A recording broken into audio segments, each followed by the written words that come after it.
और story part 1। इस कहानी का नाम है भूतिया जंगल। यह कहानी उत्तर भारत के एक छोटे से गांव की है जिसका नाम था चंद्रपुर। गांव के लोग साधारण और शांतिप्रिय थे, लेकिन गांव के पास ही एक घना जंगल था जिसे लोग भूतिया जंगल कहते थे। सूरज ढलते ही गांव के लोग अपने घरों में लौट आते थे और किसी भी हालत में जंगल की ओर जाने की हिम्मत नहीं करते थे। कहते हैं कि उस जंगल में एक पुरानी हवेली है जिसमें एक चुड़ैल रहती है। उसने कई लोगों को मार डाला था और उनकी आत्मा को बंदी बना लिया था। एक दिन गांव के 3 दोस्त रमेश, सुरेश और महेश, जिनकी उम्र लगभग 20-22 साल थी, उन्होंने सोचा कि वे इस भूतिया जंगल की सच्चाई जानकर रहेंगे। गांव के बड़े बुजुर्गों ने उन्हें बहुत मना किया, लेकिन उन्होंने ठान ली थी कि वे हवेली जाकर रहेंगे। रात के समय जब पूरा गांव सो रहा था, तीनों दोस्त चुपके से अपने घरों से निकलकर जंगल की ओर बढ़े।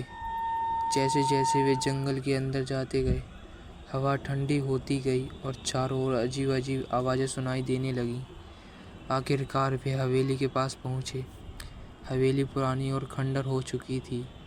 तीनों दोस्तों ने हिम्मत दिखाते हुए अंदर जाने का फैसला किया। जैसे ही वे अंदर घुसे, उन्हें अंदर की दीवारों पर अजीबोगरीब चित्र और लेखन दिखाई दिए। अचानक रमेश को एक कमरे से आवाज़ सुनाई दी। वह आवाज़ एक छोटे बच्चे की थी जो रो रहा था। रमेश उस कमरे की ओर बढ़ा, लेकिन जैसे ही उसने दरवाज़ा खोला, दरवाज़ा बंद हो गया और अंदर से रमेश की चीख सुनाई दी। सुरेश और महेश ने दरवाज़ा खोलने की कोशिश की, लेकिन वह नहीं खुला। थोड़ी देर बाद दरवाज़ा अपने आप खुल गया और अंदर रमेश का कोई निशान नहीं था। दोनों दोस्त डर गए, लेकिन फिर भी उन्होंने हिम्मत नहीं हारी और आगे बढ़े। वे एक बड़े हॉल में पहुँचे, जहाँ एक पुरानी कुर्सी पर एक महिला बैठी थी। महिला ने काले कपड़े पहने हुए थे और उसके बाल बिखरे हुए थे। उसने धीरे धीरे अपना चेहरा उठाया और बोली, तुम्हें यहाँ नहीं आना चाहिए था। सुरेश और महेश का दिल जोर से धड़कने लगा। उन्होंने वहाँ से भागने की कोशिश की, लेकिन उनके पैर मानो जम गए थे। चुड़ैल ने अपनी आंखों से उनकी ओर देखा और दोनों को एक अजीब से प्रकाश में फांद दिया। तभी एक वृद्ध आदमी वहाँ प्रकट हुआ और उसने चुड़ैल को चुनौती दी।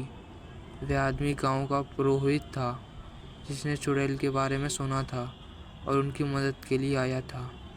पुरोहित ने अपने मंत्रों का प्रयोग किया और चुड़ैल को वहाँ से हटाया। चुड़ैल जोर से चिल्लाई और अंत में एक भयानक आवाज़ के साथ गायब हो गई। सुरेश और महेश को होश आया और उन्होंने देखा कि रमेश भी बेहोश पड़ा था। पुरोहित ने तीनों को वहां से सुरक्षित बाहर निकाला और गांव वापस ले आया। इस घटना के बाद तीनों दोस्तों ने कसम खाई कि वे कभी भी अंधविश्वास का मजाक नहीं बनाएंगे और गांव के बड़े बुजुर्गों की सलाह का हमेशा पालन करेंगे। और उस दिन के बाद से चंद्रपुर गांव के लोग सूरज ढलते ही अपने घरों में लौट जाते थे और किसी भी हालत में भूतिया जंगल की ओर जाने की हिम्मत नहीं करते थे। ऐसी ही और वीडियो देखने के लिए चैनल को सब्सक्राइब करें और कमेंट में लिखें पार्ट 2।